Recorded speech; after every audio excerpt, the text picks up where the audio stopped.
When Eliza Brown landed in Mykonos, she had no idea her peaceful getaway would collide with Robert Frawny, billionaire CEO of her company, and turn her whole life upside down. One minute she was sipping a drink at a beach bar. The next, she was caught in a brawl, sailing toward Turkey on a luxury yacht and walking into a high-stakes business dinner in Bodrum. But the real plot twist, her story was only just beginning. Welcome to Stories That See You, where every story finds its voice. Before we begin, let me know where you're watching from by leaving a comment below. And don't forget to rate this story from 1 to 10 in the comments. Your feedback helps me grow. And if you enjoy this video, please like and subscribe. First, they stepped off the plane in Mykonos. A wave of heat slapped Eliza in the face like a message. "You're on vacation. Leave your brain behind." She cracked a smile.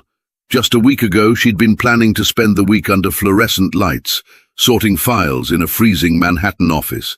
But thanks to Lindsay, things had taken a wildly different turn. Lindsay worked in PR, loud, a little too flirty but never boring. She'd won a company raffle, a 2-person vacation to Mykonos, and, to everyone's surprise, invited Eliza. Despite what people said about Lindsay, Eliza had been nothing but kind to her since starting at the company a year ago. Lindsay noticed that and paid it back. Good thing she did. The port was lined with picture-perfect houses, blue, red, yellow shutters against whitewashed walls, like some kid's drawing brought to life. Each house leaned out toward the sea like they couldn't resist it. The whole place looked like a mini Venice dipped in sunlight. At the hotel, Lindsay's first move was to throw open the balcony doors. "Look at this, literal postcard," she yelled. Eliza didn't say a word. She just stood there, breathing it in. The houses, the cobbled paths reaching into the sea, the endless blue shutters. It felt unreal. Oversized lounge beds floated at the edge of an infinity pool that seemed to pour straight into the Aegean. From where she stood, Eliza couldn't tell where the sea ended and the sky began. They hadn't even unpacked yet when they bowed out the door. That afternoon, as they strolled toward the harbor, Eliza stopped short. "Look at that yacht. It says Frawny on it." Frawny? Could it be his yacht? Our CEO. You know, the guy no one dares to email unless it's been proofread 10 times. He's basically a corporate legend. Gorgeous, terrifying, and supposedly allergic to small talk. People call him Dictator Dior behind his back. Sharp suits, sharper tongue, and a stare that could freeze your screen, Frawny. Lindsay burst out laughing. "Stop, imagine it's really him. I swear I'd faint. I've only seen his name on a business card. Also, can we call that thing a yacht? That's a floating mansion. Just imagine spending one day on that." In your dreams. Eliza smirked, but her eyes lingered. The yacht was sleek, understated, incredibly expensive looking. Maybe it was his, maybe just a coincidence. Still, something about tonight felt not average. Suitcases exploded, dresses hit the floor. Lindsay, perched on the bed, painting her toenails, barked orders. "You're wearing red. Tonight we either dance like maniacs or marry the wrong guy. No in between." Eliza eyed the dress Lindsay picked, a bold, backless number. She opted for a plain black mini instead, safe, solid. Lindsay groaned. No way. "Show me what else you brought. Shorts, button-downs. Honey, you packed like a schoolteacher. We're shopping tomorrow. First thing, dresses, color, skin. You'll thank me." "Black's good," Eliza insisted, slipping it on. She glanced in the mirror, understated, probably too understated, but still her. After a seafood feast by the water, they ended up outside the island's most famous club by midnight. The music pulsed onto the street. People spilled out, dancing, drinks high in the air. Even outside, you could tell this night was about to get messy. Eliza, mojito in hand, scanned the crowd. Bronzed bodies, Grecian dresses, linen-draped men. Lindsay leaned in, dramatic. "See that Adonis I was eyeing? Gay, I give up. Straight guys have officially opted out. Honestly, I don't blame them. But what about us?" Eliza laughed. Lindsay was always like this. Bold, flirty. Eliza, on the other hand, hadn't dated anyone since a breakup 2 years ago. Since then, closed for business. The club was heating up, bass shaking the floor, people losing their minds. At exactly midnight, the doors slammed shut. The DJ grabbed the mic. "Nobody leaves till 3 a.m. It's open play from here. Just don't hurt each other." The crowd roared.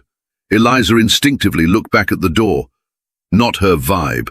But Lindsay was already downing a drink, tangled up with a handsome Greek guy. The first hour? Fun enough. Lindsay was dancing with 3 different accents: Greek, Aussie, and British. Eliza stood off to the side, still easing in. People were soaked in cocktails, dancing on top of the bar. Lindsay was nowhere to be seen. Eliza finished her 3rd mojito. Then the weird one Lindsay forced into her hand. Something felt off. Like the room was spinning. She leaned against the bar, disoriented. No escape from the chaos. A tall, muscular man approached, dark hair, beard, the type who filled a doorway. "Hi there," he said. "What's your name, pretty girl?" Eliza. She said cautiously. "Eliza," he repeated slowly like he was savoring it. Sexy name. She shifted away, but he followed. "Just one drink, Eliza. Then whatever you want." No thanks. He reached for her waist. She pushed his hand off. I said I am not interested. "You're misunderstanding me, sweetheart." He tried to grab her arm. Before he could finish, another voice cut through the noise. She said no. Step away. A man appeared. Tall, sharp jawline, open linen shirt, sun-kissed skin, light brown eyes, controlled, calm. Eliza turned, squinting. That shirt, those eyes, the voice. Is that Robert Frawny? In this chaos, in this club, her CEO stood between her and a creep. What happened next blurred together. The creep shoved Robert. Robert held back at first, but the second shove was met with force. A scuffle, yelling. Eliza backed up and stumbled. Everything tilted. As the music fuzzed in her ears, the last thing she felt was someone catching her. Then, blackout. When Eliza opened her eyes, the first thing she felt was the soft touch of cool silk sheets against her bare skin. She stared at the ceiling, barely breathing, cream-colored, curved, lit by soft, overlapping rings of light.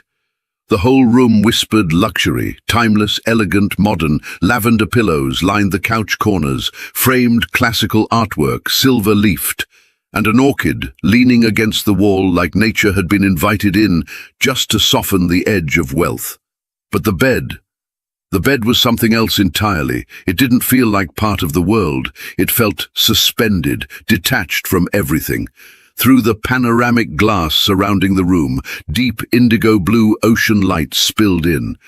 It felt less like a bed and more like a balcony between sea and sky. She slowly sat up, just her underwear. A sudden wave of panic flushed over her. Her hands clutched at the sheets instinctively. No clothes, no bag, no phone. Just a glass of orange juice on the bedside table. And 2 pills beside it. Even the coaster under the glass looked expensive. She drew in a breath, trying to focus. The cream silk sheet slid as she sat upright, and that's when she really noticed the view outside. This wasn't her hotel. Her mouth fell slightly open. Out past the floor-to-ceiling windows, Mykonos was fading into the horizon. Just a blue and white memory now. Her pulse quickened. There was only one question in her head. Where the hell am I? A yacht? Am I on a yacht? Oh God, did someone... Her head whipped around again. If she'd been kidnapped, it had to be by someone extremely hospitable and rich. Very, very rich. Then her eyes fell on something at the foot of the bed. A dress, light yellow linen, delicate straps, tag still attached. This isn't mine. She whispered. She drew her knees in, arms wrapped around them, trying to piece together memories. The bar in Mykonos, the music, a guy, then another guy, the fight, blank. She picked up the dress and turned the tag over. Her eyes widened. Jesus. I couldn't afford this with a month's salary. Still, she slipped it on. It was light, breezy, more revealing than she was used to, especially the low-cut waist. A soft ruffle danced along the hem, giving the dress an airy kind of confidence she wasn't sure she had. She looked at herself in the mirror. It wasn't her usual look. But damn, it worked. Still drowsy-eyed, her hair tousled from sleep, she opened the door. A rush of salt air hit her instantly. She padded barefoot down wooden steps, and then stopped. The scene was like a painting. The Aegean spread out in bold cobalt blue, the horizon a single perfect line. Mykonos, a fading smudge in the distance. She was standing on the deck of a pure white multi-level yacht. A breakfast spread stretched across the terrace. Silverware, white porcelain, perfect fruit, little pastries, and coffee. Then she saw him. Robert Frawny. He wasn't sitting. He stood barefoot, dressed in crisp white linen, coffee in hand, facing the ocean, phone to his ear, posture like steel. His voice was calm but firm. No, we closed the deal in Turkey. If they're not clear by then, I walk. My backup plan's in place. Eliza froze. This has to be a dream, or a nightmare, or some twisted mix of both. Robert Frawny, the unreachable CEO of the company she'd joined just under a year ago, a man so far above her professional orbit, he probably didn't even know she existed. And now, they were sharing the same yacht. She took a step back, half ready to run back inside. Too late. He turned his head. They locked eyes. No surprise in his expression, no smile, but under his right eye, a faint bruise. That bruise jolted her memory. The fight, the man, the bar. Oh God. Robert gave a small, controlled nod, a silent gesture. Sit. Still on the phone, still completely composed, he watched her. Not rudely, not lecherously, just observantly, like a man used to reading people. Eliza walked slowly to the table. She hesitated before sliding into a chair. She could barely look up at him. Her eyes flicked down to the coffee, then to the pastries, then back to his profile. What do you even say in this situation? Hi, I passed out last night. Thanks for rescuing me? Or maybe, Sorry, what the actual hell is happening? Robert finally ended his call and slipped the phone into his pocket. He didn't look away. Good morning. He said, his tone clean, neutral. Eliza cleared her throat. Good morning. Headache? She gave a tiny nod. That bar was loud. She blinked. Can I ask, how did I end up here? He sat, took a slow sip of coffee. I saw you last night. That guy, he was hassling you. I stepped in, then you fainted. Your friend was nowhere to be seen. Security was no help. Eliza looked down, cheeks flushing. Her memory of the night was still a mess. I didn't know your name. No purse, no ID. But I could tell you were American.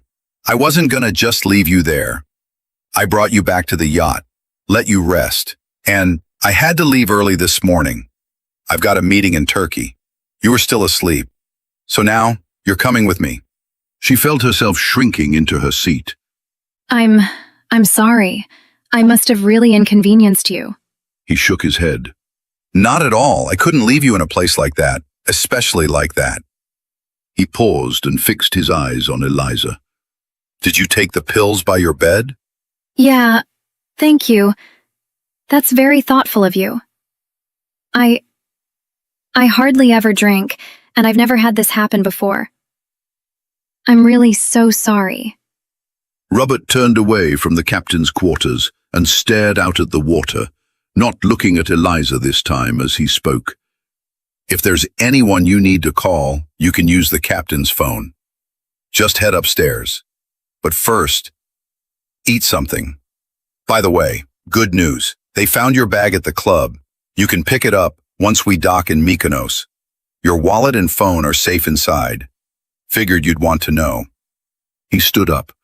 As he walked past Eliza toward the inside of the yacht, he kept talking. I've got a virtual meeting in a few minutes. We'll be docking in Bodrum within the hour. As he walked past her, he paused again, looked her over once more. That dress looks good on you, Eliza. Her lips tugged upward, half a smile, half nerves. One hand instinctively moved to cover the open waist of the dress. The stairs up to the bridge were steeper than expected.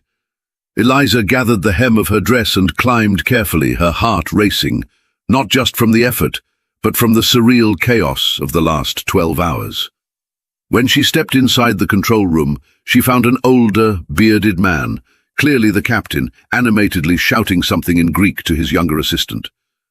The moment he noticed her, his eyebrows shot up. "Ti omorphia!"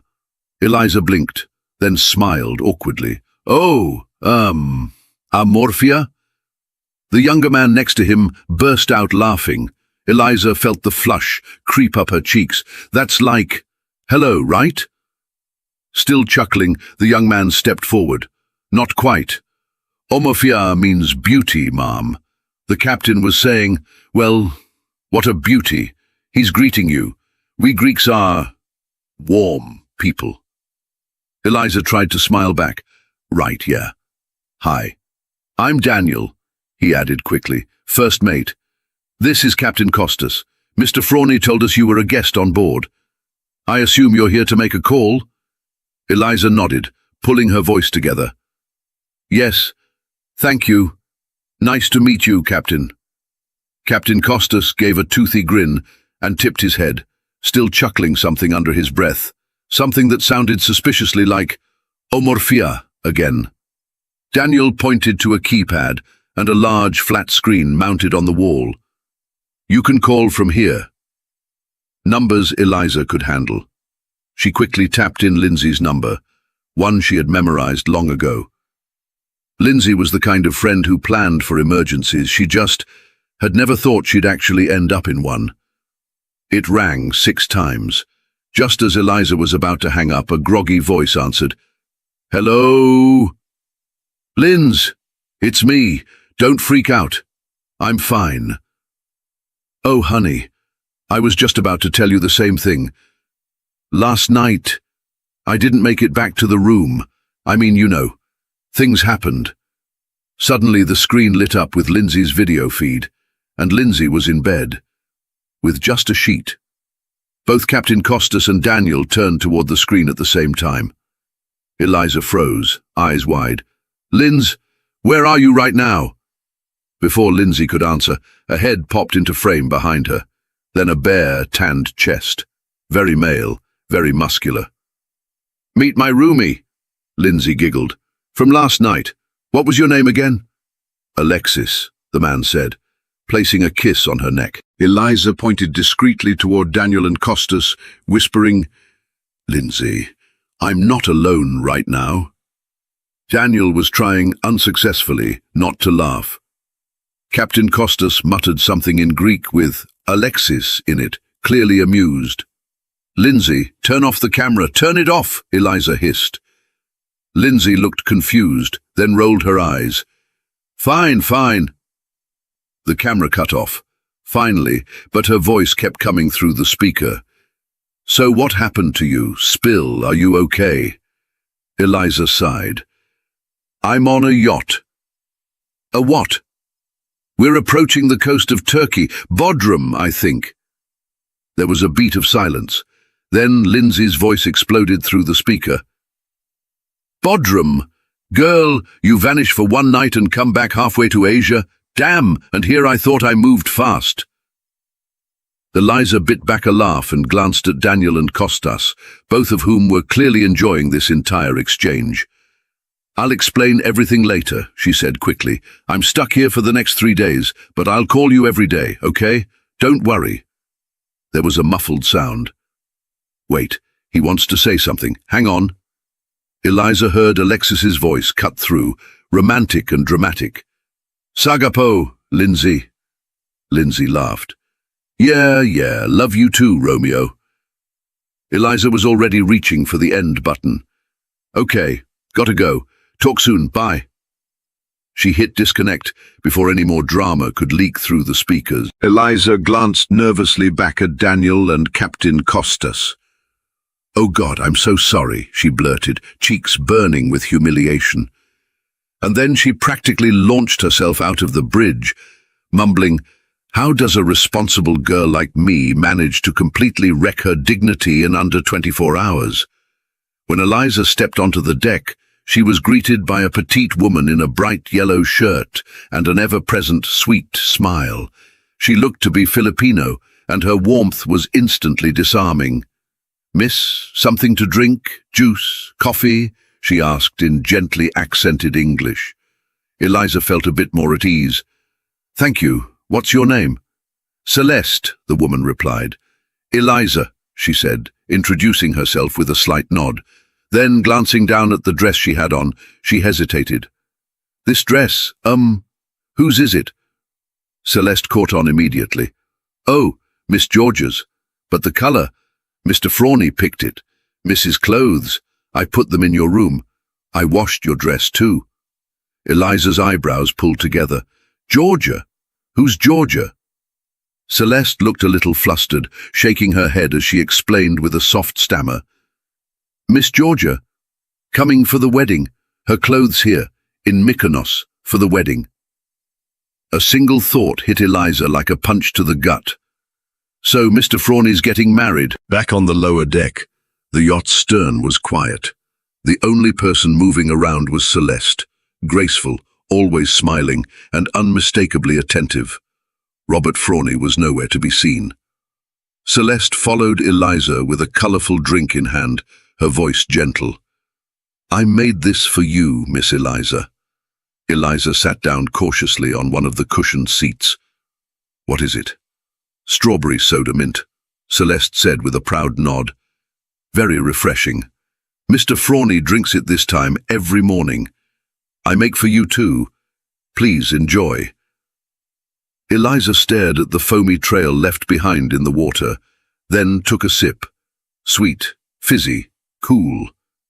The taste of strawberries clung to her lips and she licked them slowly, surprised at how good it actually was, though. Strawberries. She would have pegged Robert Frawley for a grapefruit guy. She smiled to herself. Okay, maybe she did need to relax. As the yacht glided into a secluded turquoise bay and pulled into a private marina, elegant and clearly expensive, even from a distance, Eliza couldn't help but smile. This place is paradise, she thought, watching the sunlight shimmer on the sea. Either I've hit the jackpot, or I'm on the prettiest fast track to being fired in corporate history. Because when Robert Frawley found out she worked for his company, yeah, that might turn this Mediterranean heaven into hell real quick. And just then, enter Robert Frawley. Cool, barefoot, and absolutely deliberate, he stepped out onto the deck. He wore light, loose linen, again, the kind that only looked casual because they were insanely expensive. As he slid on his sunglasses with practiced ease, his eyes swept toward her. Even behind the lenses, Eliza could feel him sizing her up. "Here's the plan," he said, straight to the point, like they were mid-conversation. "The cabin next to yours has swimsuits, bikinis, cover-ups, dresses. Pick whatever you like. I think you'll find something in your size. We're anchored in Heaven's Bay, Bodrum, one of the most beautiful spots on the Turkish coast. Go for a swim, relax, enjoy yourself." He paused just long enough to make sure she was listening. "But be back here at 5:30 p.m. sharp. Dinner starts at 7. Find something elegant to wear. We'll be leaving at 6:30. There'll be important people there. Just think of this as a business dinner." And then, with a glance that almost passed for a compliment, he added, "I'm glad my dinner companion will be someone beautiful, but I don't do unnecessary small talk. Understood?" Eliza nodded like someone in a trance. "Understood," she murmured. "Good," Robert said. "I'll see you at 6:30 then." And with that, he walked to the front of the yacht, toward a small group of sharply dressed men and women waiting to welcome him. In seconds, he was swallowed up in a blur of linen, sunglasses, and expensive watches. Eliza just sat there. Wow, she whispered to herself. Control freak much? Take your meds. Wear this dress. Swim here. Be back at this exact time. Choose something appropriate. Don't talk too much. Oh, Georgia girl. Whoever you are, I feel for you already. Then she paused. Okay, yes, he had pulled her out of a potentially dangerous situation last night. But still, living with that man would be a full-time hostage situation, she muttered. Then she laughed to herself. And I haven't even been here 24 hours. When Eliza stepped into the cabin, much larger than hers, she felt like she'd just walked into a luxury hotel ad. Except this was better, more elegant, more alive.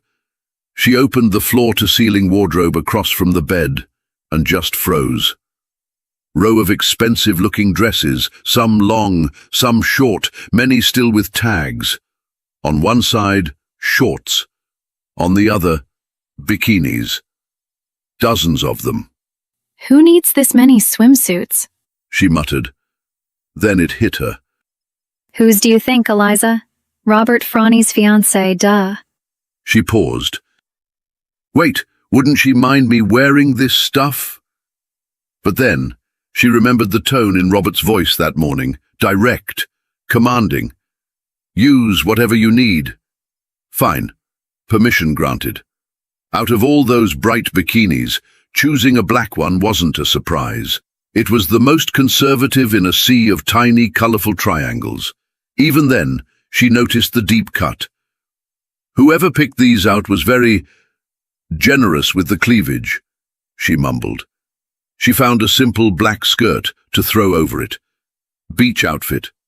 Done. Grabbing one of the 20 woven beach bags lined up in the closet, she headed out toward the resort's private beach.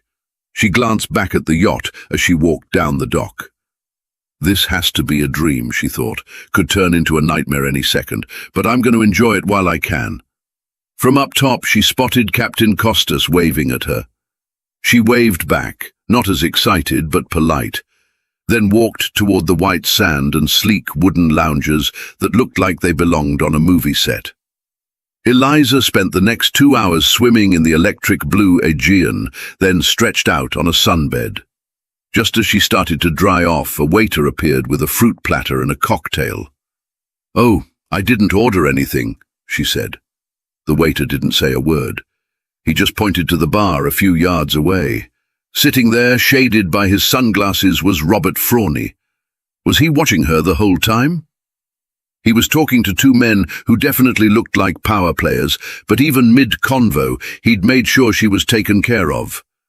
"Control freak," Eliza whispered to herself, but this time she smiled, because the drink was really good.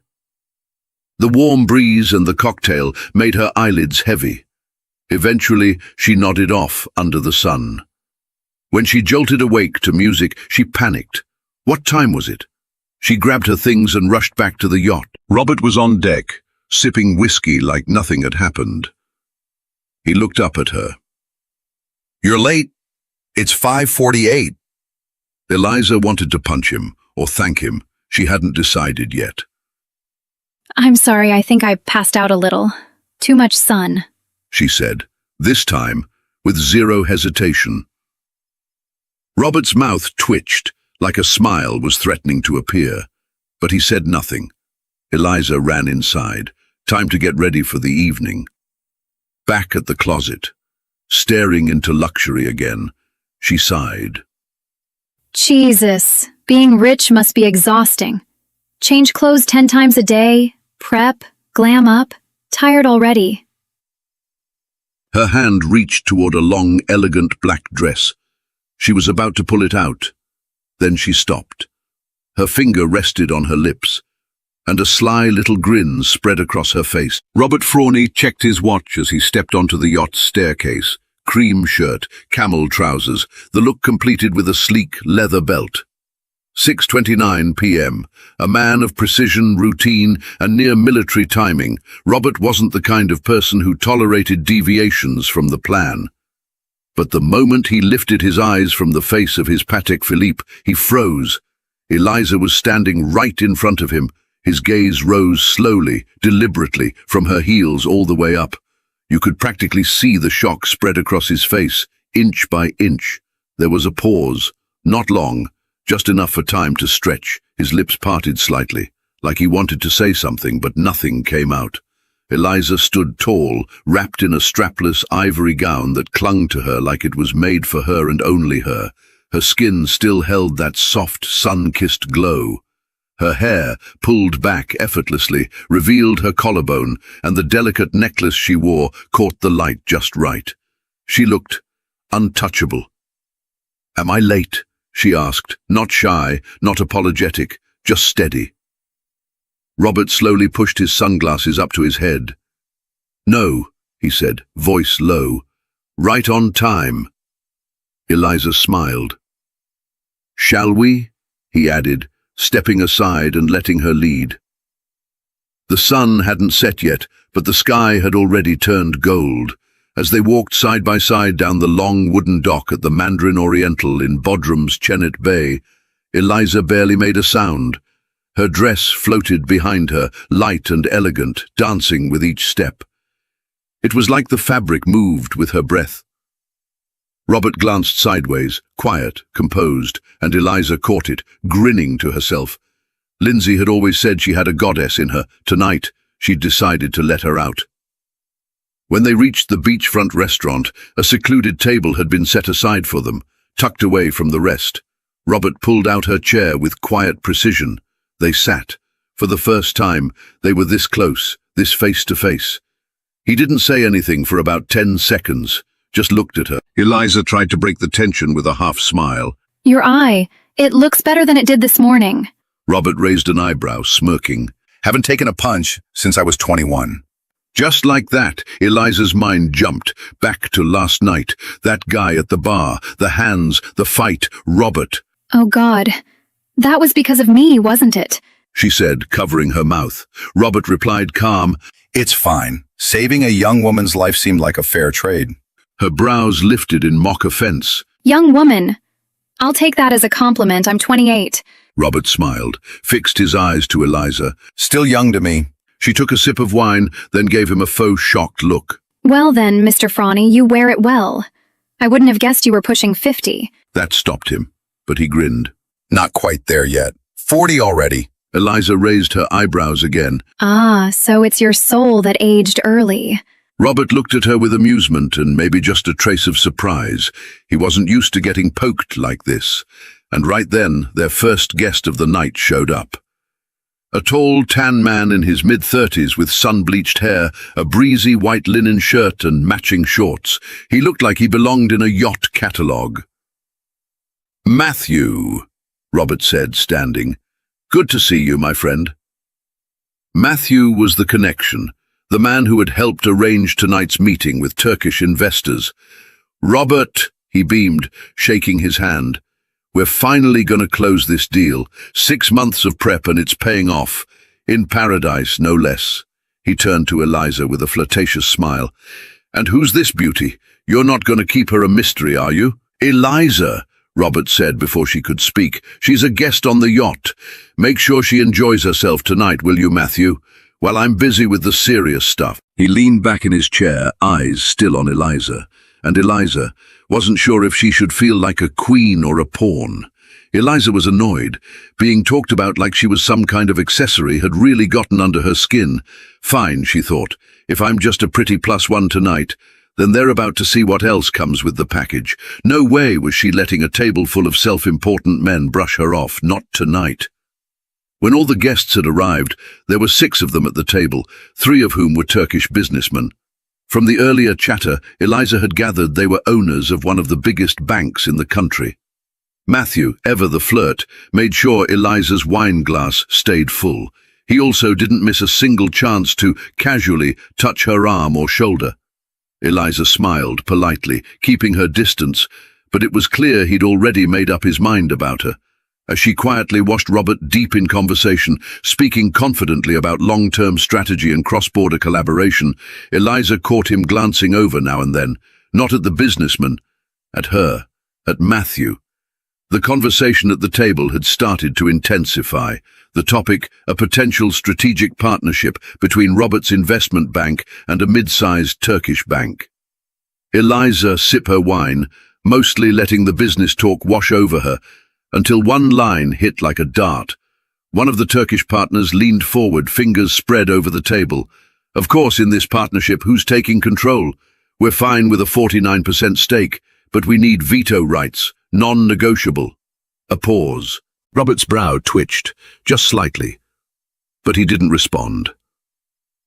The tension was so thick you could hear the silverware holding its breath. Eliza looked up.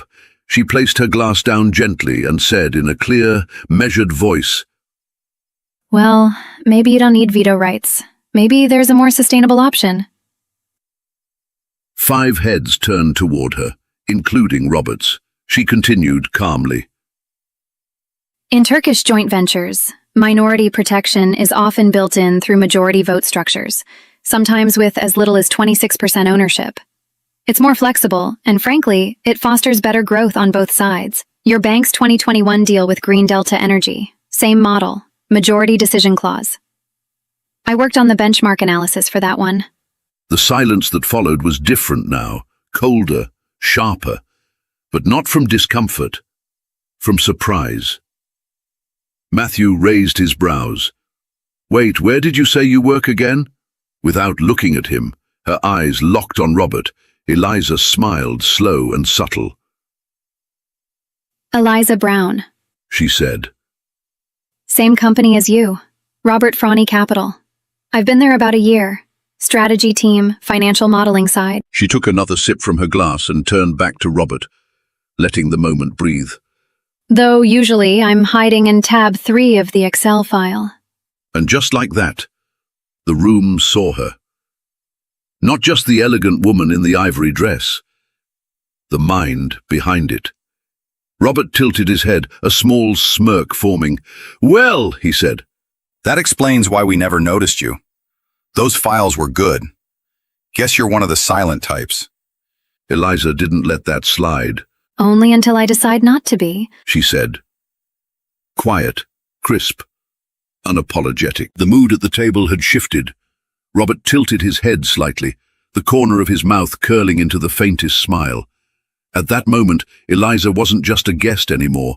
She was part of the game. Matthew's body language changed.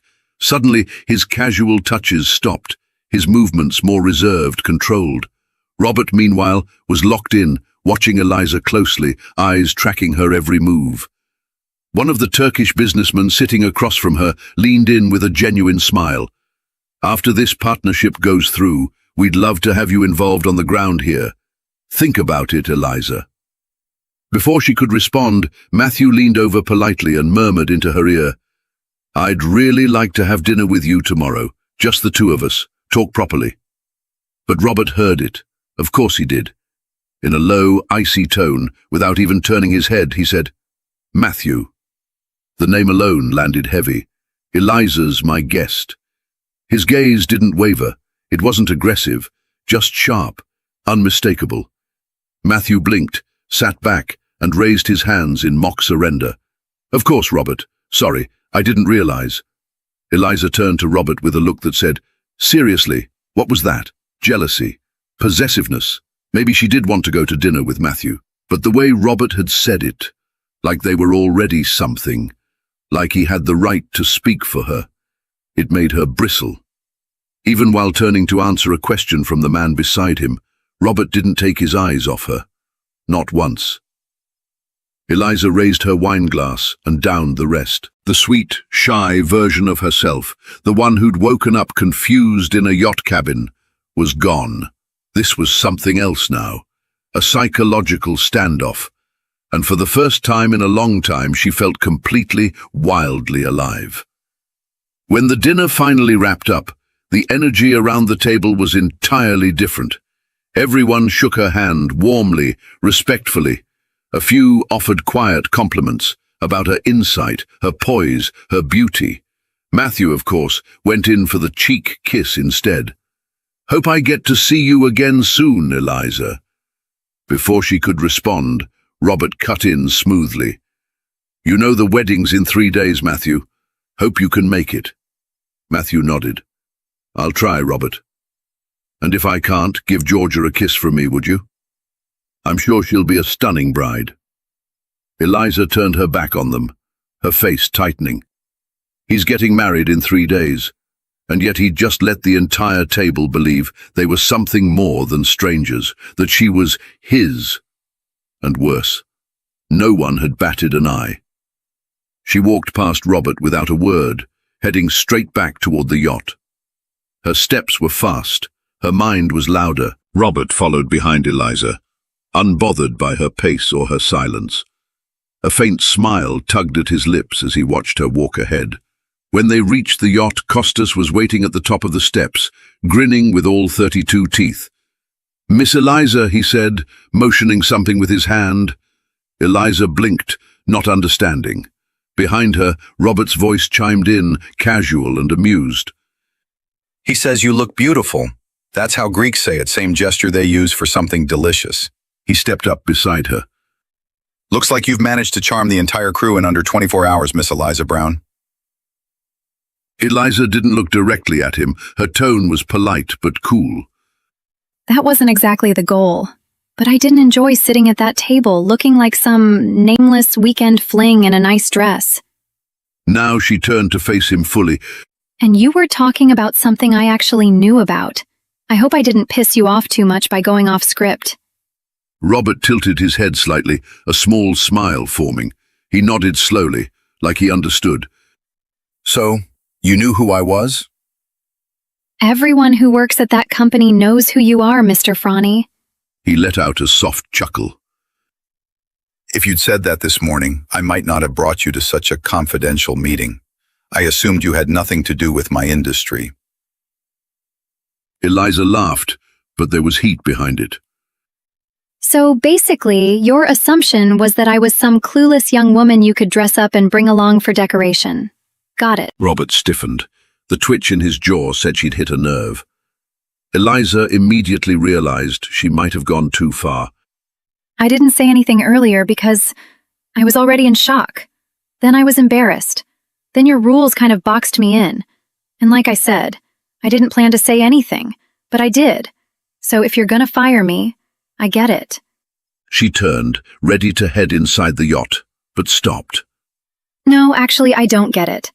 I spoke up about something I actually know, and everyone at that table seemed to care about what I said. Everyone except you. So if I do get fired, I'll know it wasn't about what I did.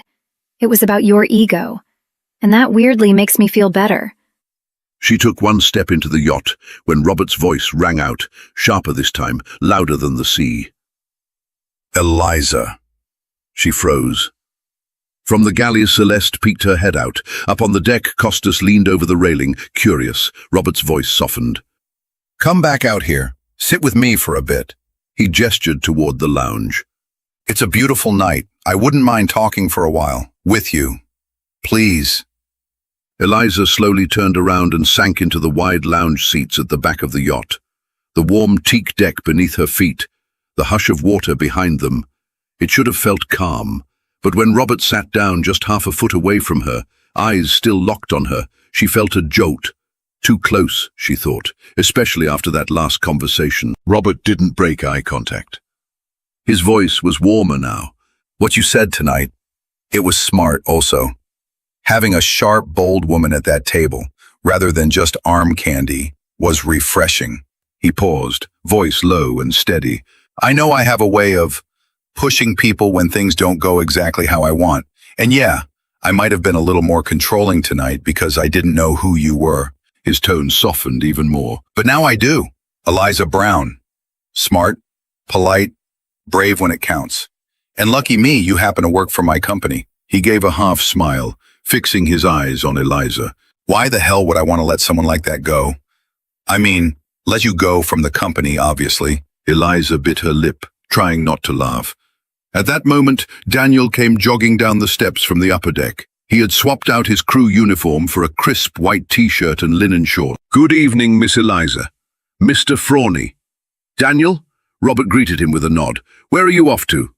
There's a beach party starting up down the shore. Thought I'd go check it out for a bit. Robert leaned back slightly.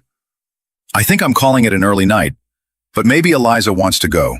But she's probably still recovering from last night's chaos and must be exhausted.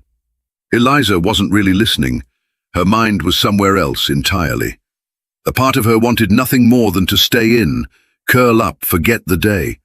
But then again, something about doing the exact opposite of what Robert might expect had been tempting her since late afternoon. Eliza shot to her feet. She flipped her hair back, grinning. When's the next time I'm gonna crash a party in freaking Paradise Bay? I mean, I'm still young. I've got energy. Might as well enjoy life while I can. She threw a sly glance at Robert, clearly trying to get under his skin. Mind if I join you, Daniel?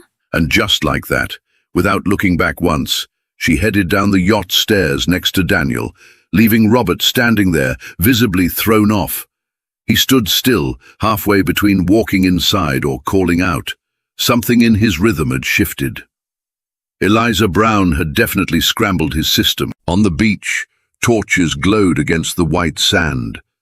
Men and women in linen were either lounging on chic sofas or dancing barefoot to a live band playing smooth jazz with a summer twist. The bar glowed like a jewel, rows of neon-colored bottles stacked high, glistening under soft lights. Daniel leaned in, talking over the music as he handed Eliza a mojito. I've been working with Captain Costas and Mr. Frawny for about 4 years now. Costas has been his captain for 12. The yacht usually splits time between Santorini or Mykonos and here in Bodrum, sometimes even Ibiza. Mr. Frawny loves the Mediterranean. He might come off intense, but he's a good man. He smiled warmly. He's paying for Captain Costas's daughter's college in New York, helped me buy a little house in Mykonos. He's changed Celeste's life completely. Sure, he raises his voice now and then. He chuckled, giving Eliza a look. But we all love the guy. Eliza gave a small laugh. Yeah, doesn't seem like a total monster. Then, casually but curious, she asked, "What's Georgia like?" Daniel's face lit up. "Oh, Miss Georgia, she's wonderful. Total sweetheart, nothing like Mr. Frawny. She's bubbly, super warm, very affectionate, and honestly, they're usually inseparable, especially on the yacht. But since she's getting married, she skipped this trip to focus on the wedding. She's in Mykonos now, prepping everything. Mr. Frawny's been personally involved with every little detail, wants it all to be perfect." Daniel was all smiles as he spoke, clearly fond of both of them. In Mykonos, Eliza thought. Great. So when Georgia finds out he brought me on this yacht, had me wearing her clothes, sitting at that dinner table, wonder how she's going to react. She stopped herself from asking more. Didn't want to sound too nosy. Instead, she took a sip of her mojito and let the music pull her back in, swaying gently to the rhythm. But even then, even as she moved, Robert's name lingered in her mind, like a radio she couldn't turn off. God, what is it with this guy? I told him off, put him in his place. But somehow it's like there's this little Robert Frawny bubble floating over my head all day. And let's be honest, if that man dropped to one knee right now and said the word in that voice of his, I wouldn't argue. I'd drop right with him. He's got this freaky magnetic thing, like he's built to control the room. And maybe me too. Eliza was lost in her thoughts, barely aware of her surroundings. Her dress moved like liquid with every sway of her hips, and soon she noticed the subtle shift. Men had started watching her. She hadn't even realized it until now. Daniel had gone to the bathroom, and suddenly, standing there under the lights by the beach bar, she felt like she was on stage. That's when she heard the voice, right next to her ear, low and familiar. "So, you trying to get my other eye black tonight too?" She turned, startled. Robert was standing beside her, holding a glass of whiskey, the same smirk from earlier, now tugging at his mouth. She tried not to smile. I figured you'd be asleep by now. It's kind of loud here. Not sure it's ideal for men of a certain age. God, she thought, why do I enjoy messing with him this much? Robert gave a slow, meaningful laugh. Turkish and Greek men tend to get bold around beautiful women. Figured leaving you out here with a kid like Daniel wasn't my best idea. Ah, so you decided this young woman needed a real man around. How flattering. Eliza knew that she was teasing him. She sipped her mojito through the straw and locked eyes with him. He didn't flinch, didn't look away. As the music picked up pace, something inside her shifted again, something bold and reckless and fun. She gave a slight smirk, took a few slow steps onto the sand like she was answering a call, and let herself melt into the dancing crowd. Robert watched her go, shaking his head with that "we've got a situation" look. But he wasn't walking away either. He placed his drink on the bar and followed. The crowd pulsed around them. Eliza spun, letting the rhythm take her. Robert stepped behind her, one hand on her waist, the other catching her hand as he turned her smoothly into him. They moved together, perfectly in sync. Later, sometime around dawn, they were walking barefoot across the soft white sand. Eliza's heels dangled from her fingers, her hair wild and undone. She was laughing at something Robert had just said. When they reached the yacht, Eliza stopped and turned to him. You know, you do have your moments. Robert raised an eyebrow. Hands in his pockets, he moved a step closer to Eliza. I'm serious. You made me laugh tonight. Like, really laugh. And that whole mature, put-together, man-of-the-world vibe you walk around with, it's a front.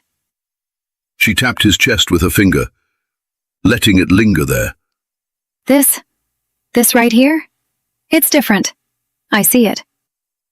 Robert gently covered her hand with his, drew it away from his chest and held it tenderly between both of his hands, his thumb tracing gentle circles on her skin. Slowly leaning toward Eliza, he watched as her lips parted slightly, her heart pounding so hard it seemed to consume her entire being. Robert moved closer to her mouth, then stopped just short. Eliza's breath hitched. He leaned down to her ear, his whisper soft against her skin.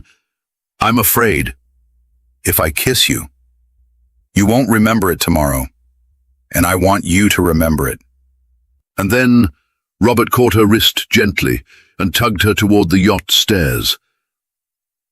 What happened to the girl from this morning? Is this all because of the dress? Robert teased, pulling her up behind him. Eliza tilted her head, tipsy and grinning. It's not the dress. It's you. He blinked. She kept going. I can be polite, I can be graceful, but no one controls me. You poked the wrong side of me, Robert. You brought out the goddess. He chuckled, clearly enjoying this. I provoked you, huh? He slid an arm around her waist and pulled her in slowly. So now, we've got a goddess running wild. I like this. Then his face shifted, less teasing, more intense. Eliza felt her breath catch in her chest again. Her heart thudded so hard she was sure he could hear it. He brushed a lock of hair from her cheek, fingers trailing from her temple down to her jaw. For a second it felt like time cracked open, but just as quickly he stepped back. Again. You should sleep. We'll be here tomorrow. If we've got time, maybe we'll check out Bodrum, he said, with a soft but controlled voice. Then Robert stepped back, just 2 slow paces, and walked past her into the yacht without saying another word. Eliza stood there for a moment, still barefoot, her sandals in one hand. She looked down at the hem of her ivory dress, now damp and a little ruined from the sand. Great, just great. This dress is wrecked. Thank God he didn't kiss me, because if he had, I don't think I ever would have wanted to leave this boat. And he's getting married in 3 days. Well, 2 days now. To top it off, he owns the company I work for. She tilted her head back, staring up at the sky, which was just starting to pale with the first signs of dawn. She let out a breath, half a laugh, half a sigh. God, what the hell am I doing? When Eliza stepped out onto the deck that morning, the crisp Bodrum air, scented faintly with lemons and sea salt, hit her face like a soft slap. Waves lapped gently against the yacht, gulls cried somewhere overhead, and Celeste handed her a small porcelain cup of Turkish coffee. This trip was turning out to be way more than she'd bargained for. "Mr. Frawny is done with his calls," Celeste said cheerfully. "He's waiting for you in the hotel lobby." Eliza blinked. "He's waiting for me?" Celeste nodded eagerly. "Yes, Miss Eliza. He said, hat." She pointed at her head. "Sun is strong. You go Bodrum." "Oh," Eliza smiled, caught between confusion and amusement. She took a quick sip of the coffee and instantly choked on the thick layer of grounds. "Jesus, what is this?" Celeste giggled. "Turkish cave, very strong. Mr. Frawny love it. He say, after alcohol, wake up." Despite her choppy English, Celeste somehow managed to communicate everything perfectly, and Eliza couldn't help but find her endearing. "Okay," Eliza said, still trying to clear her throat. "That's potent." She grabbed a hat and one of those massive straw bags from that wardrobe, then made her way to the hotel, moving quickly but trying not to look like she was rushing. When she reached the cool, open lobby of the Mandarin Oriental, the first thing that struck her was how silence could feel this luxurious. She thought, if elegance had a physical form, it would look like this place. Sunlight filtered in through wooden beams, spilling over the rows of white orchids like liquid gold. Massive woven chandeliers cast shadow patterns on the floor that looked like something out of a modern art exhibit. The whole place radiated serene opulence, like a meditation retreat run by a billionaire. And right in the middle of it all was Robert. Sharp as ever in a crisp linen shirt and tailored pants, he stood talking to a stunning woman, tall, glossy-haired, dressed in designer everything. She was laughing, hand resting casually on Robert's shoulder, clearly telling a story. Just as Eliza took a step forward, Robert turned, almost like he'd felt her presence. Oh, seriously, does this man wake up stylish and stay handsome 24/7? Eliza thought, and she started walking toward them, pretending not to glance at the woman, but definitely glancing, hard. As soon as Robert politely wrapped up his conversation and sent the woman on her way, his eyes locked onto Eliza with that same sharp, unreadable gaze. "Nice timing," he said, fixing his eyes on her head to toe as she approached. "You're starting to get the hang of me." Eliza rolled her eyes. Robert smirked. "And you even wore the hat. I'm impressed. Glad to see you're taking my advice." She narrowed her eyes. Are you really? Without missing a beat, Robert reached for her arm gently as they started walking. "You'll thank me. Bodrum's sun has no mercy." Outside, a navy blue convertible Mercedes sparkled like a gemstone under the sunlight. As the valet opened the passenger door for her, Eliza caught a glimpse of Robert, already sliding into the driver's seat. Eliza paused mid-step. Do you ever do anything without a plan, Mr. Frawny? Call me Robert today. When did I turn into Mr. Frawny between last night and this morning? And believe it or not, yeah, once or twice. Eliza raised a brow as she climbed in. Shocking, considering every second of your life seems mapped out to the millimeter. So now I have to ask, what was it? He turned toward her, started the engine and smiled. "You, Eliza." That one word caught her off guard. She looked away quickly. "Right," she said. "I wasn't part of the plan." "And I'm not exactly complaining," he said, shifting gears. "Let's enjoy the day, shall we?" Then, as if switching modes, his voice turned casual again. "I say we do a little sightseeing. We'll head back to Mykonos tonight. My meetings are done. Time for some actual vacation." The car surged forward with a jolt, and Eliza had to hold on to her hat as the wind whipped through her hair. Despite the speed, and the fact that she was in a foreign country, riding shotgun with a man who both intrigued and infuriated her, she couldn't help but smile. They pulled into a tucked-away parking lot in Bodrum, where a guy in a polo and aviators stood next to a gleaming white Vespa. "Mr. Frawny," the guy grinned, "you can just leave it here when you're done. We'll take care of it." Eliza looked at the Vespa, then at Robert, then back at the Vespa. You've got to be kidding. Wait, this is our ride? Eliza blinked at the Vespa, a voice laced with uncertainty. "Come on. Hop on." We'll move a lot faster through town in this thing. Robert said casually, already straddling the scooter like he owned every cobblestone in Bodrum. What about a helmet? Eliza asked, still frozen in place. Robert just grinned. Just get on. Eliza climbed on behind him, cautiously settling into the seat. Robert glanced over his shoulder. Never ridden one of these before? She shook her head. Not exactly. Well, you're gonna need to hold on tight. Like, really tight. Awkwardly, Eliza placed her hands on his waist, trying to keep some space between them. Robert laughed. Nope. Closer. Like glued to me, kind of close. With a small sigh, she scooted forward. Robert took her hands and wrapped them tighter around him himself. Then, with a teasing tone, Now, goddess, don't you dare let go. The Vespa shot forward with a roar. Eliza let out a surprised yelp, and Robert chuckled as they whipped around a narrow turn into the streets of Old Bodrum.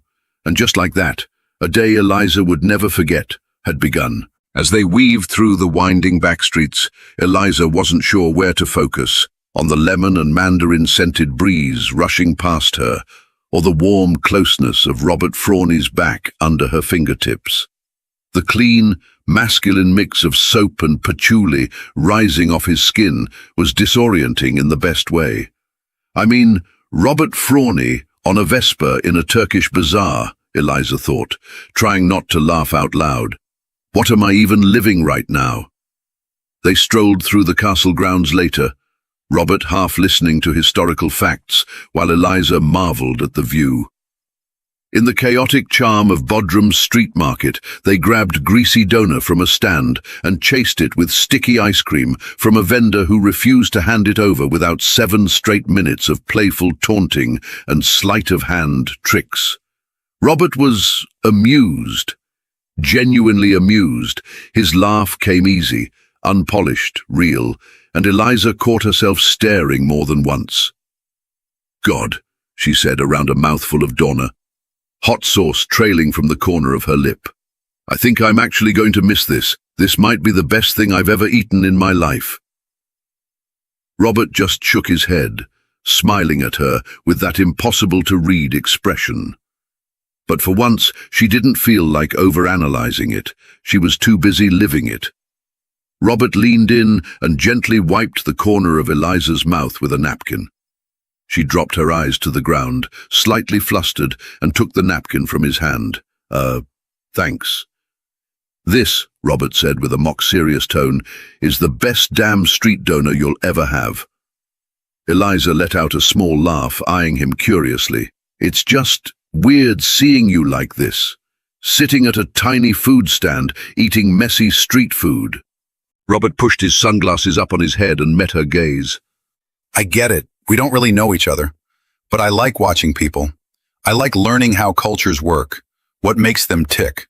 Understanding people is kind of part of why I'm good at what I do. So, your success comes from being a people person? Eliza asked, as she dabbed at her mouth with the napkin. A small, knowing smile played at the corner of Robert's lips. Yes, Eliza. I read people well. I know who to trust, who to work with, who to keep at a distance, who to love. That's an impressive level of confidence. Guess I've got a lot to learn in that department. You're still calling me sir, Robert said, not breaking eye contact. I work at your company. Calling you Robert doesn't feel appropriate. He leaned back in his chair, his gaze still locked on hers. Okay, can you turn on goddess mode, please? Because last night when you were in that mood, I liked the way you call my name. We were really good friends last night. Eliza tilted her head with a skeptical smile. Friends? This time, Robert leaned in, bracing his elbows on the table. I carried you onto a yacht, and we just toured a Turkish seaside town on a Vespa. We danced like crazy last night. I think that earns us at least close friends status. Eliza bit her lip to hide a smile. Friends sounded safer a second ago. Robert grinned, never looking away as the waiter handed him back his credit card. Come on, Eliza, we've still got a lot of ground to cover. Eliza was checking out a pair of handmade leather sandals when Robert suddenly appeared beside her, holding a bracelet made of blue glass beads. Without saying a word, he gently took her wrist and slipped it on. She asked, smiling. What's this? It's a Nazar bracelet. It's supposed to protect beautiful people from bad energy, from the evil eye. Well, thank you. And also, thank you for today. I've had such a surprisingly great time. She hesitated but couldn't hold the question in. Aren't you getting one for Georgia? Georgia's not really into ethnic charms. She's more into sparkly things, big diamonds, flash. Eliza blinked, suppressing the slight sting in her chest. He's so casual about it, she thought. He's getting married in 2 days, and he's out here riding scooters and buying me bracelets. If I were Georgia, I'd drown him in a teaspoon of water. You'd probably like her. She is sweet and adorable. Oh, I already love her closet. She's got amazing taste. Eliza said, forcing a playful tone. She couldn't understand how Robert could talk so casually about Georgia with her. These wealthy people were so open-minded when it came to relationships. She really has a good taste of anything. Exactly. The kind of taste you'd expect from a Frawny. Eliza rolled her eyes. She was angry now. There he goes. Walking, talking ego. He calls us close friends. And now he's complimenting his perfect future bride. What was I even thinking? Of course, Robert Frawny's fiancée is drop-dead gorgeous, wears couture like it's casual, never gets jealous, and probably looks amazing in anything backless. She's the kind of woman people build yachts for. And me? Please, I'm not even in the same universe. Actually, you should come to the wedding. You said you'd be in Mykonos for a week, right? You've still got, 4 days? Robert said as he walked beside her, hands in his pockets. That's really kind of you. But I'm not sure how Georgia would feel about that. I mean, I wore her clothes, I've been on your yacht for 2 days, and I don't know, it might come off the wrong way. Robert looked over at her, genuinely surprised. Then he chuckled. You only think that because you don't know Georgia. Trust me, I think she'd actually like you. Eliza's eyes widened as they walked. What is it with these people and their weirdly chill relationships, she thought. She'd like me? Seriously? I'd like you to be there. It'd be nice to see you. Really. What? Eliza nearly tripped. Is he for real? What's he going to say? Hey, babe, this is Eliza. She wore your dresses, crashed on the yacht while you were getting ready. We danced, flirted a little, nearly kissed her, became really close friends. And oh yeah, I invited her to our wedding.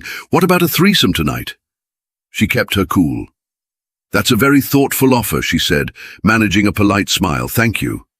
All right, Robert said, hopping back onto the Vespa. Let's get you back to the hotel. He turned his head over his shoulder, lowering his voice with a playful grin. Hold on tighter this time, Eliza. I don't bite. Eliza had dozed off from exhaustion, but when she opened her eyes, she saw the shores of Mykonos coming into view. So this was it. The 2-day whirlwind was coming to an end. She slipped into her washed and pressed black dress, then headed up to the deck. Robert was already there, sitting alone, sipping a strawberry cocktail as the sun set. Eliza walked over and sat diagonally across from him. He noticed her and turned. Eliza, I thought you'd come up earlier. I fell asleep, she said, with a soft smile, trying to hide the sadness creeping in as she looked toward the approaching shore. What are you doing tomorrow? Got plans? Robert asked. He continued. I'll have morning meeting, but maybe we can explore Mykonos a bit in the afternoon. If you want. Eliza's voice came out sharper than she meant. You'll be busy with wedding stuff, Mr. Frawny. I doubt it would be appropriate. I'm sure you'll want to spend time with your Miss Frawny, and I already have plans with Lindsay anyway, so I don't think we'll be seeing each other. Robert looked at her, caught off guard, a flicker of disappointment in his eyes. I see. Understood, he said politely, though his tone gave him away. They sat in silence for the next 10 minutes as the yacht slowly pulled into port. Robert looked like he wanted to say something, but hesitated after glancing at Eliza's tense posture. Quietly, Eliza got up and walked over to Celeste, pulling her into a tight hug. "Celeste, thank you. You were so kind these past 2 days." Celeste tilted her head sweetly. "Oh, Miss Eliza, we liked you very much. Are you staying tomorrow too?" "I don't think so," Eliza said gently, holding her hands. Robert was watching from a distance. "I don't think we'll see each other again, Celeste," Eliza added, slipping off her evil eye bracelet and fastening it onto Celeste's wrist. "But please remember me when you see this." Robert lowered his head, hiding the look on his face. When Daniel came down, Eliza hugged him and then Costas, who was making his way down the stairs, chattering in Greek. Finally, in broken English, he said, "Goddess, tomorrow, here," pointing at the yacht. A tear escaped Eliza's eye as she shook her head. "No tomorrow, Costas. Thank you." She moved quickly toward the stairs. At the top, she stopped for a brief second beside Robert, who still hadn't looked up. Mr. Frawny, I'm grateful for everything, for bringing me here. These 2 days were incredible. She didn't want him to see her eyes. Robert looked up, confused, almost startled. If we run into each other at work, I mean, this whole friends thing, just know it stays here. Don't worry. I won't tell anyone. I really... She realized she was rambling. "Eliza?" Robert said in a low voice, almost like a question, like he was trying to understand. But she had to get out of there before she completely lost it. "Okay, goodbye," she said, and walked briskly off the yacht, heading down the dock without looking back. Robert stared after her, stunned. Celeste appeared beside him. "Oh, Mr. Frawny." Still watching Eliza's silhouette grow smaller in the distance, he whispered, "What just happened, Celeste? Did I do something wrong?" Celeste shook her head slowly. She was such a sweet girl, Mr. Frawny, but she left so sad. Robert turned away, stepped inside the yacht, but before disappearing completely, he looked back one last time at the fading outline of Eliza. He hadn't been this drawn to a woman in years. The 12-year age difference had made him cautious at first, but he couldn't help it. She intrigued him. He'd taken things slow because she worked for him, and he thought, no, he was sure, she liked him too. But now, he had no idea what went wrong. Eliza didn't even know why she was crying so hard as she walked along the shore. That control-obsessed man had driven her crazy at first, but somehow, around him, she'd felt like a goddess. The teasing, the looks, the subtle flirting, the power he carried so effortlessly, it had all gotten under her skin. And now she was sobbing like a child, wiping her tears with shaking hands. She didn't dare look back at the luxury yacht where Robert still stood. And why had she given that bracelet to Celeste? That was all she had left of those 2 magical days. She could have kept it, held onto it, cried over it for years if she wanted to. Instead, she'd handed it away, right in front of him. So dumb. Then again, wasn't it just as unfair that a man getting married in 2 days had made her fall for him? As she neared her hotel, she caught sight of Lindsay up ahead, wrapped around Alexis, giggling down the street. Lindsay spotted her and screamed, "Sweetheart, you didn't call me. I was about to file a missing person report. Where the hell have you been?" Then she saw Eliza's face. "Oh my God, who made you cry like this?" she gasped, rushing over and pulling Eliza into a hug. Eliza couldn't even speak. Lindsay turned to Alexis. "Go, babe, I'll see you in a couple hours. I need to get my girl upstairs." Alexis gave them a sympathetic look.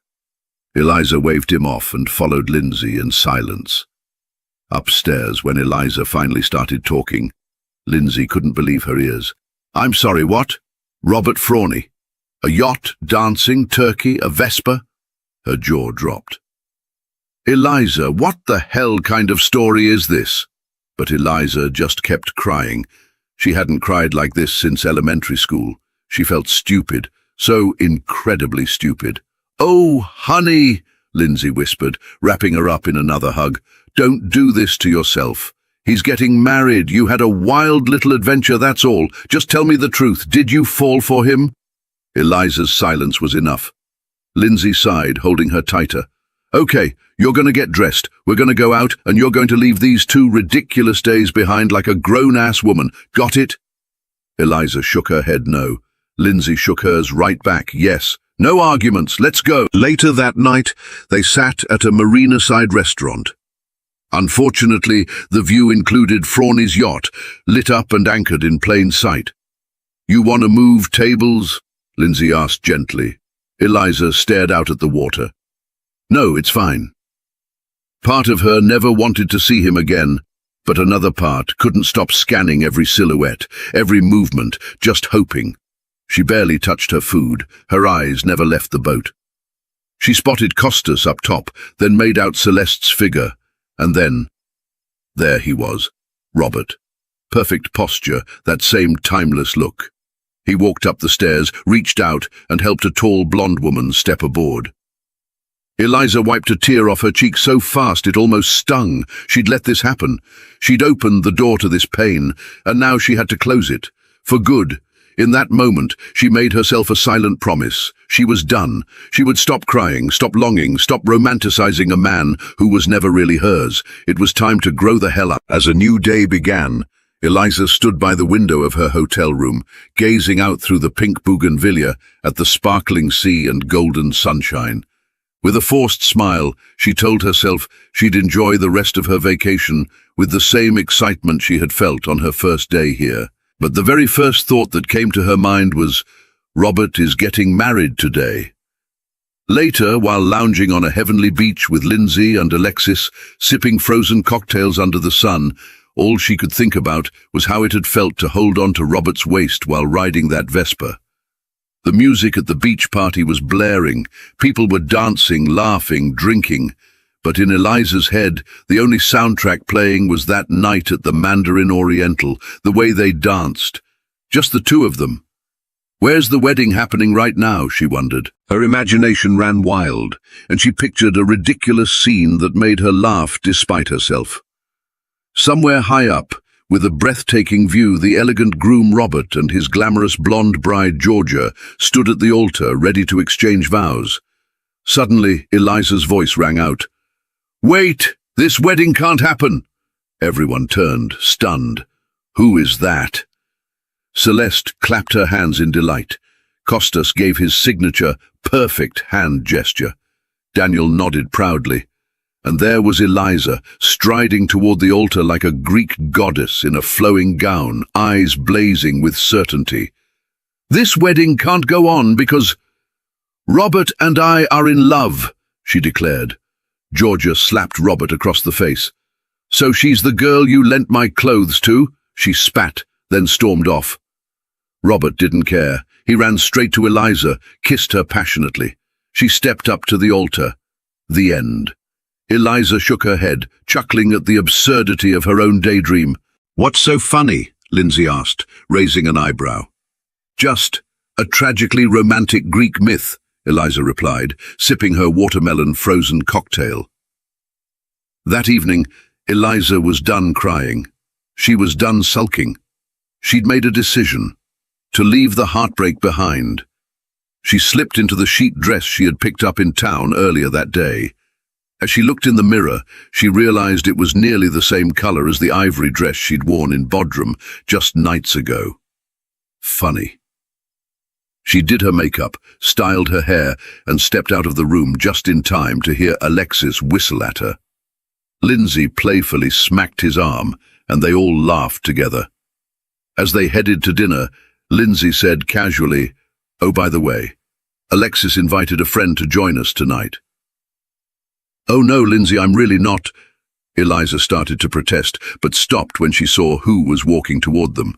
A man. Tall, tanned, and outrageously handsome, like some Greek god in linen. He was already checking her out.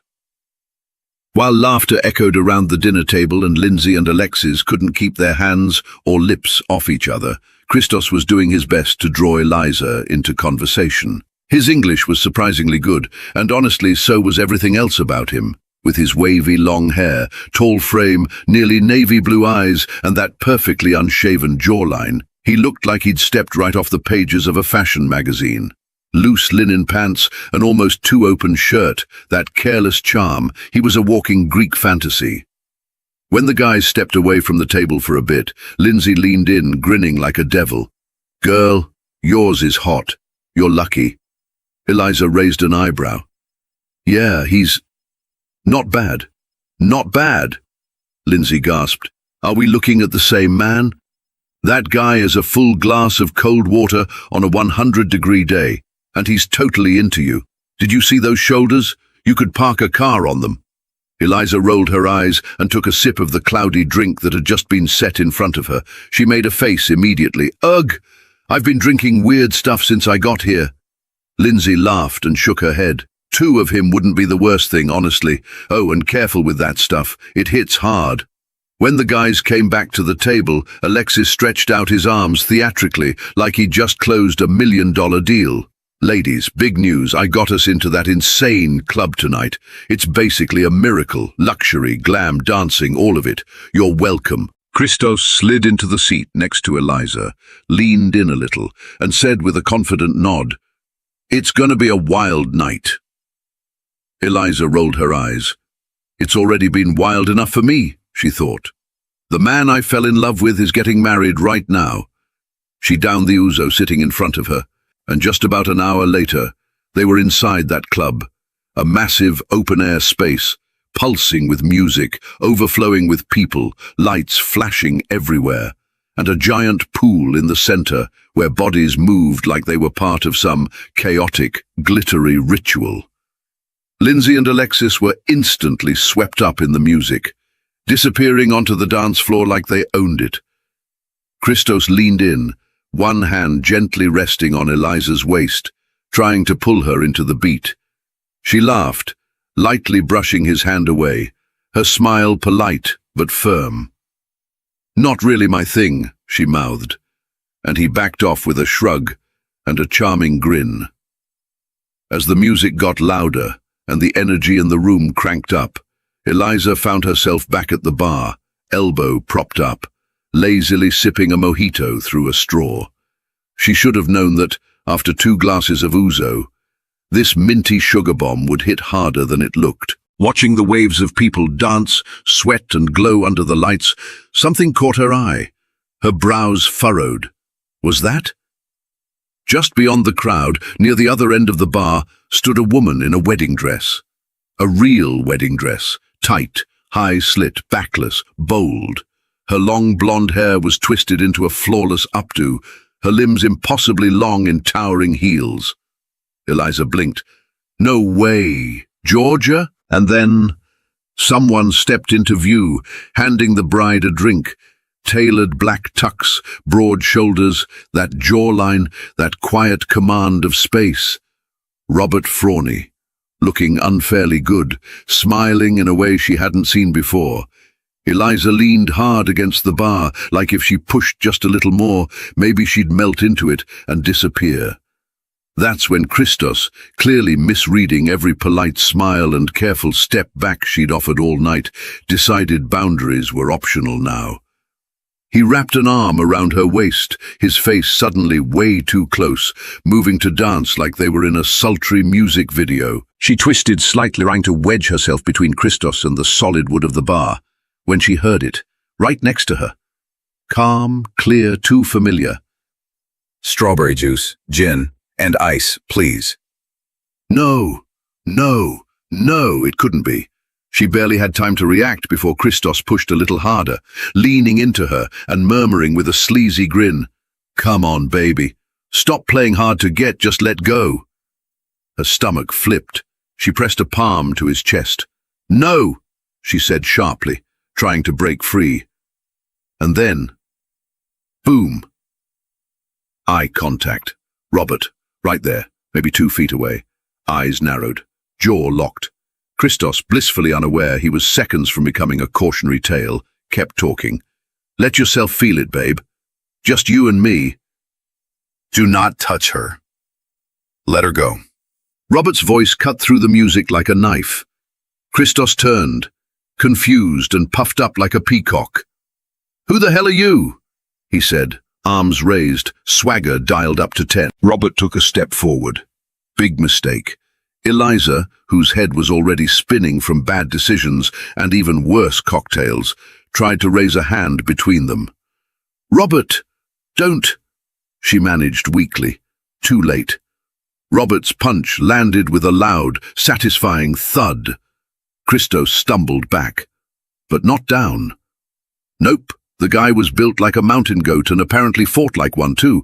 He lunged, head-butted Robert right in the forehead, and that was Eliza's last clear memory of the night. Because just as the crowd circled like they were watching live-action Gladiator, Mykonos edition, Eliza's world tilted like a bad carnival ride.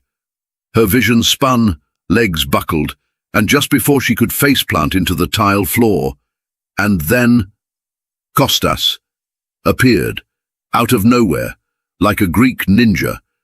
He caught her mid-faint, muttering something in frantic Greek as the chaos exploded around them. When Eliza opened her eyes, the room was still spinning, but she immediately recognized the smooth satin-covered ceiling.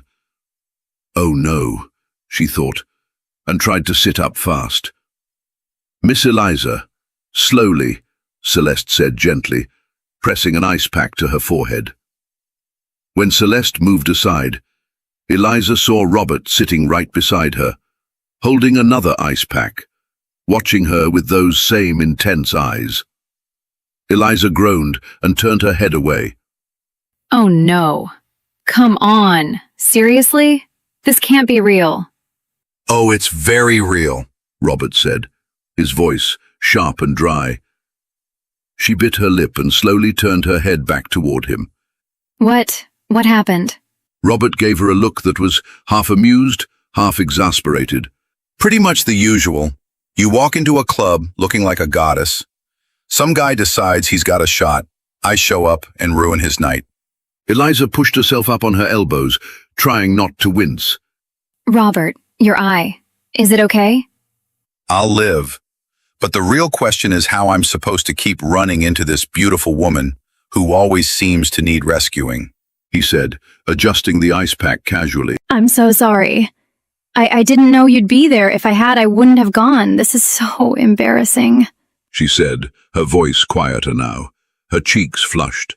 Robert's voice was quiet, term, and confused. "Why are you running from me?" he asked, pulling the ice pack off his face. His expression was bewildered, even a little hurt. Eliza sat up, not bothering to hide the edge in her voice. How was the wedding? I think I ruined your wedding night. Robert leaned back in the chair, raising an eyebrow. "Well, if you'd accepted my invitation and come, you'd probably be sipping champagne on the deck right now, instead of waking up here with a bump on your head." Eliza narrowed her eyes. Her cheeks were burning. Wait, Robert Frawley? So let me get this straight.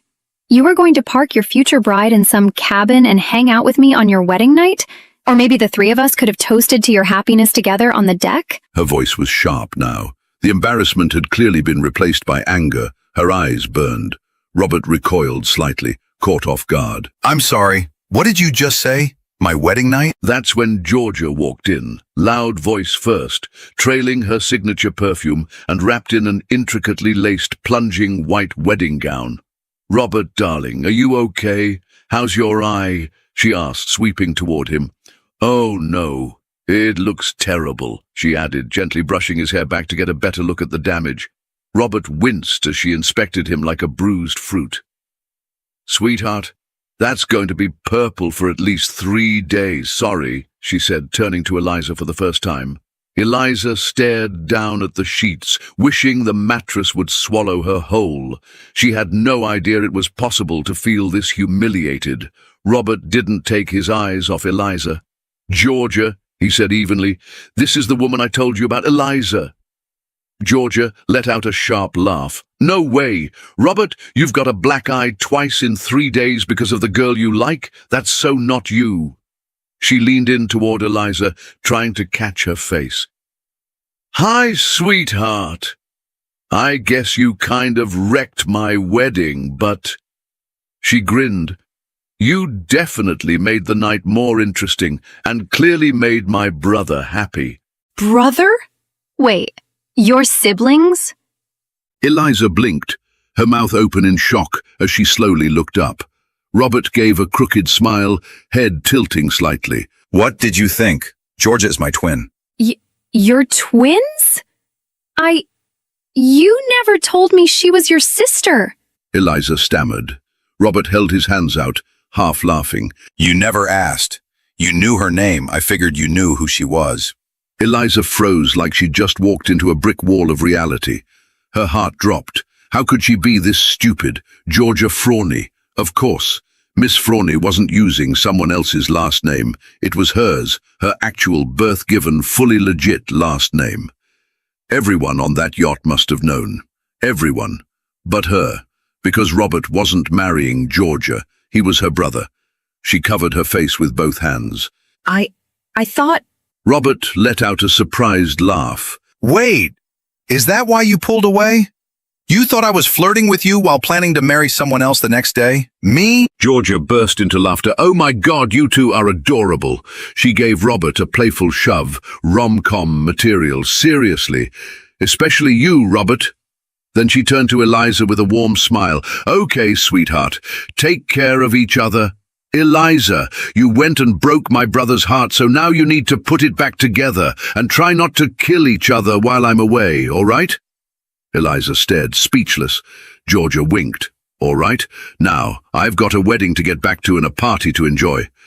She twirled out dramatically, her dress trailing behind her like she owned the night. Eliza bit her lip. She avoided Robert's gaze. I was an idiot, wasn't I? Go ahead, say it. I made a total fool of myself. Robert stood from his chair and walked over to her. He sat beside her and gently brushed her hair away from her face. No, absolutely not. You're a brilliant woman, Eliza. But maybe, just maybe, when it comes to men, you can be a little clueless. He tilted his head with a teasing smile. That guy I punched, he was actually kind of good-looking. Almost like a mountain, actually. Why weren't you into him? Eliza looked down, but Robert reached out, lifted her chin, and turned her face to his. Why not, Eliza? Tell me. This time, she didn't look away. Her voice came out steady and sure. Because I wasn't interested in him. I was interested in someone else. And I thought he was getting married tonight. Robert's smile faded into something more serious, but his voice was gentle. Tell me who you were interested in, Eliza. Be more specific. Eliza took a shaky breath. She couldn't fight it anymore. You. It was you, okay? There, I said it. You're driving me insane. I'm stuck between hating you and being completely captivated by you, between fighting everything you say and wanting to obey your every word. And now, I don't know what the hell to do with this feeling. She hesitated, her voice quieter. But I figured you'd be drawn to someone flashier, bolder, someone like Georgia. And I guess I just didn't think I was the right fit for you. Robert leaned in slowly and kissed Eliza, soft, tender, but laced with something burning underneath. When he finally pulled back just an inch, his voice was barely a whisper against her lips. Didn't I tell you that I know exactly what I want for myself, that I know who to love? His mouth brushed hers again, a second kiss, deeper now. In the background, Celeste quietly smiled and pulled the door shut behind her, leaving only them in the soft light of the cabin. Robert kissed her again as they sank into the bed, his fingers gently combing through her hair. Eliza, breathless and smiling, let her eyes close for a second, and there it was again. That absurd little fantasy she'd imagined back on the beach. "What is it?" Robert asked, noticing her quiet laugh. She shook her head, biting back a grin. "It's nothing," she said. "Just a ridiculous daydream I had about you." He raised an eyebrow. "Oh? Do I get to hear it?" Eliza's smile widened, her eyes sparkling now. "Maybe later," she said, tugging him down into another kiss. Right now, I think I prefer reality. The next summer. The Frawny yacht had just anchored off St. Bart's, now buzzing with a livelier guest list than ever. On the deck, Robert Frawny, immaculately dressed and in full command mode, was giving his crew a run for their money. Celeste, did we get fresh eggs? Is the orange juice pressed? The tomatoes organic, right? Daniel climbed the gangway with a crate in his arms. Mr. Frawny, I picked the eggs straight from the hens myself. And these strawberries, hand-picked under close rural supervision. Robert nodded seriously. Excellent. Eliza likes her omelettes well done, Celeste, you know that. Celeste, always smiling, replied with mock solemnity, Of course, Mr. Frawny. We'll feed Miss Eliza like royalty. As Eliza strolled toward the gorgeous breakfast setup at the back of the yacht, Robert was still deep in planning mode. Dinner at 6:30 p.m. sharp. Make sure Eliza takes her vitamins at 5:30. She's been skipping them again. Eliza laughed as she approached the table. Okay, sweetheart, enough already. The pregnancy is going perfectly fine. You're kind of overdoing it. Robert greeted her with a kiss, still smiling. Not even close to enough. We're 34 days out and every single nutrient counts. Celeste gently shook her head. Mr. Frawny, sometimes babies come early. Maybe it's time we return. Eliza let out a full laugh. Celeste? Robert has already informed our unborn daughter of her due date, and he's quite sure she'll listen. At that moment, Georgia strutted out onto the deck in a daring bikini and full glam, her signature laugh echoing like a bell. Robert, I swear, this baby is never going to listen to you. She's clearly taking after her mother. She turned to Eliza.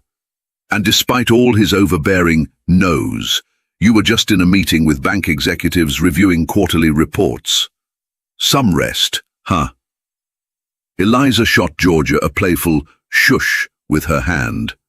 Robert pulled out Eliza's chair like a proper gentleman, placing her orange juice and vitamins in front of her.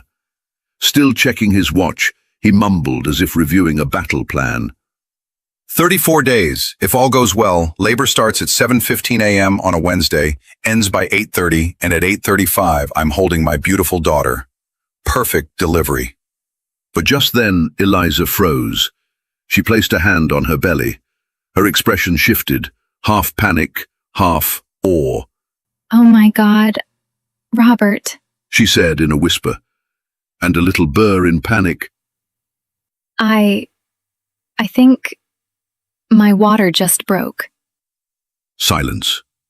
Everyone froze. Georgia raised her champagne glass. Well, so much for the master plan, dear brother. Robert stared at Eliza, stunned. He slowly took off his sunglasses, inhaled deeply, and then shouted, Costas, start the engine. Eliza's in labor. Then with a sigh and a helpless grin, he muttered, Someone, please remind me I ever bother making plans.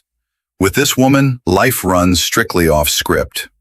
He turned back to Eliza, eyes softening.